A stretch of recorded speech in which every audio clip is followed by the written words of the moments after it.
министер. Ова се работи кои што ги кажам и не ги зборам на памет. Јас имам и конкретни имиња и кога зборуваме за давање на мито, сега споменав конкретна сума на пари. Споменав 3500 евра, така.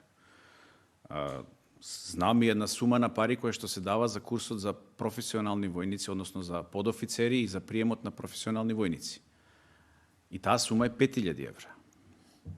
И знаеме на кои лица се дава. Јас ова не го зборувам на памет и не го кажувам само туку така.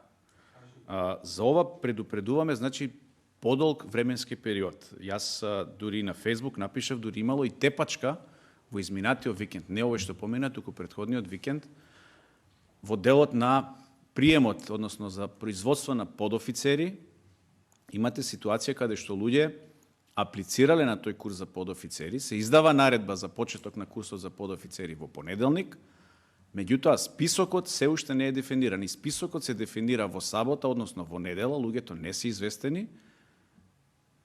известени затоа што се прават дополнителни политички проценки, односно партиски проценки, кои луѓе треба да бидат пишани на тој курс.